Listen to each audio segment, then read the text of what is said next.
4500 साल पहले pharaoh Khufu के लिए बनाया गया। ये है इजिप्ट के गीजा का ग्रेट पिरामिड। ये वो आखिरी प्राचीन अजूबा है जो वक्त को मात देकर आज भी हमारे सामने खड़ा है। 23 लाख विशाल पत्थर, जिनमें से कुछ का वजन 1 टन से भी ज्यादा था। एक ऐसा स्ट्रक्चर जो इतनी परफेक्शन से बनाया गया कि इसके पत्थरों के बीच आप एक बिजनेस कार्ड भी नहीं घुसा सकते। एक ऐसी इंजीनियरिंग जिसका ब्लूप्रिंट आज भी एक पहेली है। एक ऐसा चमत्कार जिसे आज की एडवांस्ड मशीनरी से भी बनाना लगभग नामुमकिन है। तो सवाल उठता है, इतना विशाल स्ट्रक्चर आखिर बनाया किसने और कैसे? और सबसे बड़ा सवाल, आखिर क्यों? सिर्फ एक राजा को दफनाने के लिए इतनी मेहनत? और यही वो जगह है जहां से इसकी कहानी एक ऐसे झूठ से शुरू होती है जिसे हम सदियों से सच मानते आए हैं। फिल्मों और कहानियों ने हमारे दिमाग में ये तस्वीर बना दी है कि इसे लाखों गुलामों ने कोड़े की मार सहते हुए अंजाम दिया था। यही वो तस्वीर है जो हमारी स्कूल की किताबों से लेकर हॉलीवुड तक हर जगह दिखाई जाती है। पर ये इस कहानी का सबसे बड़ा धोखा है, एक ऐसी गलतफहमी जो इसके असली मकसद पर पर्दा डाल देती है। इसके पीछे एक गहरा राज है, एक नहीं बल्कि कई राज जो एक दूसरे से जुड़े हैं। तो चलिए आज हम 3 जबरदस्त राजों के बारे में जानेंगे जो शायद इससे पहले आपने कभी नहीं सुने होंगे। The first Raj, the lost city of the pyramid builders. तो असलियत क्या है? इस राज से पर्दा तब उठा जब आर्कियोलॉजिस्ट ने गीजा प्लेटो पर पिरामिड्स की छाया में ही खुदाई शुरू की और उन्हें वहां गुलामों के टूटे फूटे कैंप नहीं बल्कि एक पूरा वेल प्लान्ड हंसता खेलता शहर मिला। वो शहर जिसे आज हम the lost city of the pyramid builders कहते हैं। ये कारीगरों का शहर था, उनके परिवारों का घर। जब वहां से मिले हजारों कंकालों को साइंस ने जांचा तो कहानी बिल्कुल साफ हो गई। इन हड्डियों पर सदियों की मेहनत के निशान तो थे, पर एक भी कोढ़े का निशान नहीं था, बल्कि इन पर तो टूटी हुई हड्डियों के ऐसे निशान थे जिन्हें उस जमाने की एडवांस्ड मेडिकल टेक्निक से जोड़ा गया था। इसका साफ मतलब था ये लोग डिस्पोजेबल गुलाम नहीं बल्कि एक वैल्यूड वर्कफोर्स थे जिनकी पूरी देखभाल होती थी। उनकी डेली लाइफ का सबूत तो और भी हैरान करने वाला था।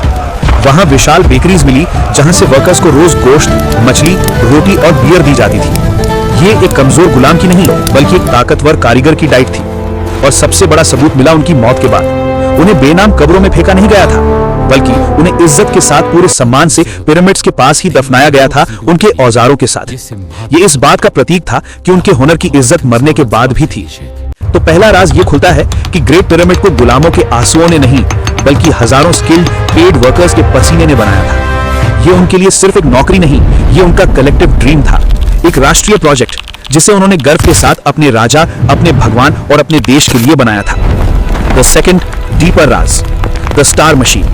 लेकिन वर्कर्स का सच इस कहानी की सिर्फ पहली परत थी। उस परत के नीचे एक और भी गहरा राज दबा हुआ है। असली सवाल तो अब भी बाकी था कि इतनी मेहनत आखिर की क्यों गई थी।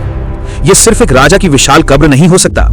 इसकी बनावट में कुछ ऐसा है जो इसे कहीं ज्यादा बड़ा बनाता है। इसकी डिजाइन में इतनी प्रिसीजन है जो आज भी साइंस को चैलेंज करती है। ये चारों दिशाओं में इतना परफेक्टली अलाइंड है कि इसकी गलती सिर्फ चंद मिलीमीटर्स की है। पर इसका सबसे गहरा राज इसके बाहर नहीं, इसके पत्थरों के दिल में कैद है। पिरामिड के किंग्स और क्वींस चेंबर से छोटी अजीब सिर्फ 8 इंच चौड़ी सुरंगें निकलती हैं। सदियों तक इन्हें एयर शाफ्ट्स माना गया, पर ये हवा के लिए हो ही नहीं सकते थे क्योंकि ये बाहर तक जाते ही नहीं थे। तो आखिर ये थे क्या? एक ऐसी पहेली जिसका जवाब किसी के पास नहीं था सदियों तक। अब मॉडर्न टेक्नोलॉजी ने इस राज का पर्दा उठाया। जब छोटे रोबोटिक रोवर्स इनके अंदर भेजे गए तो उन्होंने जो देखा उसने इतिहास की समझ को हमेशा के लिए बदल दिया। ये सुरंगें बेमतलब नहीं थी, ये थे आसमान के नक्शे। ये शाफ्ट सीधा आसमान में ओरियंस बेल्ट जैसे खास सितारों की तरफ पॉइंट करते थे। और ये कोई इत्तेफाक नहीं हो सकता। एंशिएंट इजिप्शियंस के लिए ओरियंस बेल्ट उनके सबसे बड़े देवता ओजाइरिस का प्रतीक था, जो पुनर्जन्म और आने वाले जीवन के देवता थे। तो अब तस्वीर साफ होती है, क्या पिरामिड सिर्फ एक कब्र थी या एक स्टार मशीन? एक ऐसी विशाल आध्यात्मिक मशीन जो राजा की आत्मा को उसके जिस्म से आजाद करके एक सुरंग के जरिए सीधा देवताओं तक, पुनर्जन्म के लिए सितारों तक पहुंचाने के लिए बनाई गई थी। और ये राज आज भी जिंदा है।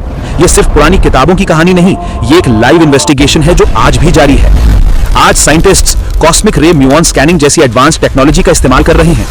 ये टेक्नोलॉजी स्पेस से आने वाले म्यूऑन्स नाम के नेचुरल पार्टिकल्स का इस्तेमाल करती है। आसान भाषा में वो एक पहाड़ का एक्सरे ले सकते हैं बिना एक भी पत्थर को छुए। और जब उन्होंने इस टेक्नोलॉजी से ग्रेट पिरामिड को स्कैन किया तो उनके कंप्यूटर्स पर एक ऐसी चीज दिखी जो वहां होनी ही नहीं चाहिए थी। उन्हें पिरामिड के दिल में ग्रैंड गैलरी के ठीक ऊपर एक विशाल छिपा हुआ कमरा मिला, एक हिडन वॉइड, एक ऐसी अनजान जगह जो एक कमर्शियल एयरप्लेन जितनी लंबी है और जो 4500 साल से पूरी तरह से बंद है, जिसके अंदर इंसानी कदम तो क्या हवा भी नहीं पहुंची है। तो ये वहां क्या कर रहा है? आखिर ऐसी कौन सी चीज थी जिसे इतना छिपाने की जरूरत थी? क्या ये राजा का असली खजाना है या कोई ऐसी टेक्नोलॉजी है जिसके बारे में हम जानते नहीं हैं? इसका दरवाजा कहां है? इसके अंदर कौन सा राज कैद है? कोई नहीं जानता। 4500 साल बाद भी ये महान पिरामिड अपने सबसे गहरे राज को अपने पत्थरों के दिल में छिपाए हुए है। और इसको बनाने वाला फैरो खुफू वो खुद एक राज है। सोच के देखिए, जिस इंसान ने धरती पर सबसे बड़ी चीज बनाई, उसकी पूरी तस्वीर आज हमें सिर्फ एक 3 इंच की छोटी सी मूर्ति में मिलती है। इतना बड़ा काम और इतना छोटा निशान।